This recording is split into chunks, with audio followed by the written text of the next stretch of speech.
Hello friends, ನಾನು ನಿಮ್ಮ ಪ್ರೀತಿಯ ಜಾಬ್ ವರ್ಡ್ ನೆಟ್ವರ್ಕ್ ಯೂಟ್ಯೂಬರ್. ಬಹಳ ದಿನಗಳ ನಂತರ ಹೊಸದಾದ ಒಂದು ವೇಕೆನ್ಸಿಯೊಂದಿಗೆ ನಿಮ್ಮ ಬಳಿ ಬಂದಿದ್ದೇನೆ. ಈ ವೇಕೆನ್ಸಿಯು Visvesvaraya industrial technological museum VITM ಅಂತಲೂ ಹೇಳ್ತಾರೆ. ಇದು ನಮ್ಮ ಬೆಂಗಳೂರಿನ ಮ್ಯೂಸಿಯಮ್ಮಿನ ಒಂದು ವೇಕೆನ್ಸಿ ಆಗಿದೆ.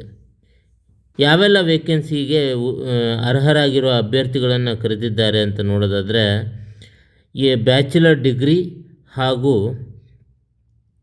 ITIನಲ್ಲಿ ಓದಿಯಂತಿರಕ್ಕಂಥವರನ್ನು ಮತ್ತು ಆರ್ಟಿಸ್ಟ್ನಲ್ಲಿ ಮತ್ತು ಸ್ಟೆನೋಗ್ರಾಫರ್ ಇಷ್ಟು ವಿದ್ಯಾಭ್ಯಾಸವನ್ನು ಹೊಂದಿದವರಿಗೆ ವೇಕೆನ್ಸಿಯನ್ನು ಕರೆದಿದ್ದಾರೆ. ಮೊದಲನೇದಾಗಿ ಎಜುಕೇಟರ್ ಅಸಿಸ್ಟೆಂಟ್ 4 ಹುದ್ದೆ, ಸೆಕೆಂಡ್ ಒನ್ ಜೂನಿಯರ್ ಸ್ಟೆನೋಗ್ರಾಫರ್ 1 ಹುದ್ದೆ, ಆಫೀಸ್ ಅಸಿಸ್ಟೆಂಟ್ 3 ಹುದ್ದೆ ಹಾಗೂ ಟೆಕ್ನಿಷಿಯನ್ ಫಿಟ್ಟರ್ ಮತ್ತು ಕಾರ್ಪೆಂಟರ್ನಲ್ಲಿ ಸೇರಿ ಒಳಗೊಂಡು 3 ಹುದ್ದೆ ಹಾಗೂ ಆರ್ಟಿಸ್ಟ್ ಇದರಲ್ಲಿ 1 ಹುದ್ದೆ. ಈ ಹುದ್ದೆಯು ನಿಮಗೆ ಎಲ್ಲಿ ಲೊಕೇಶನನ್ನು ಕೂಡ ಇರುತ್ತೆ.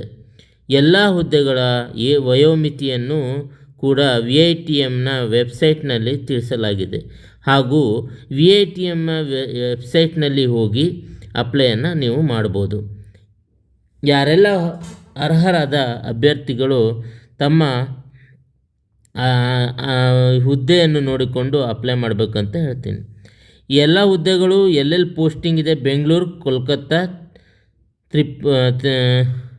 ತಿರುಪತಿ ಮತ್ತು ಕಲಬುರಗಿ ಈ 3 ರೀಜನಲ್ಲಿ ಇದೆ. ಹಾಗೂ ಬೆಂಗಳೂರಲ್ಲಿ ನೀವು ಅಪ್ಲೈ ಮಾಡಬೇಕಂದ್ರೆ ಬೆಂಗಳೂರನ್ನು ನಿಮ್ಮ ಪ್ರಿಫರೆನ್ಸನ್ನು ಕೊಡಿ. ಅಪ್ಲೈ ಮಾಡೋತ್ತಿಗೆ ನೀವು ಬೆಂಗಳೂರಲ್ಲಿ ಅಪಾಯಿಂಟ್ ಆಗ್ತೀರ. ಹಾಗೆ ನೋಡೋದಾದರೆ ಎಜುಕೇಷನ್ ಅಸಿಸ್ಟೆಂಟ್ ಹುದ್ದೆಗೆ ಒಳ್ಳೆಯ ರೀತಿಯ ಸಂಬಳವನ್ನು ನೀವು ನೋಡ್ಬೋದು. ಲೆವೆಲ್ 5 ಸ್ಯಾಲ್ರಿಯನ್ನು ನೀವು ನೋಡ್ಬೋದು. 29,200ಇಂದ ಸಿಗತ್ತೆ ಬೇಸಿಕ್ ಪೇ. 52ಇಂದ 60ವರೆಗೆ ಆಸ್ಪಾಸ್ನಲ್ಲಿ ಸ್ಯಾಲ್ರಿ ಸಿಗತ್ತೆ ಅಂತಲೂ ಮೆನ್ಷನ್ ಮಾಡಿದ್ದಾನೆ. ಯಾವ್ಯಾವ ಸಿಟಿಯ ಒಂದು ಲಿಮಿಟ್ಸಲ್ಲಿ ಮತ್ಲಬ್ HRAಯನ್ನು ಒಂದು ಅನುಗೊಂಡು ಆ ಸಿಟಿಯ ಅನುಗುಣವಾಗಿ ಸ್ಯಾಲ್ರಿಯನ್ನು ಸಿಗತ್ತೆ ಅಂತ ಹೇಳ್ಬೋದು. ಇದಕ್ಕೆ ಎಜುಕೇಷನ್ ಅಸಿಸ್ಟೆಂಟ್ ಡಿಗ್ರಿ ಸೈನ್ಸ್ ಮತ್ತು ಫಿಸಿಕ್ಸ್ನಲ್ಲಿ ಕಾಂಬಿನೇಷನ್ ಆಗಿ ಸಬ್ಜೆಕ್ಟನ್ನು ಕೆಮಿಸ್ಟ್ರಿ, ಮ್ಯಾಥ್ಸ್, ಎಲೆಕ್ಟ್ರಾನಿಕ್ಸ್ ಮತ್ತು ಕಂಪ್ಯೂಟರ್ ಸೈನ್ಸ್ನಲ್ಲಿ ಹೊಂದಿರುವಂಥ ಅಭ್ಯರ್ಥಿಗಳು ಅಪ್ಲೈ ಮಾಡ್ಬೋದು.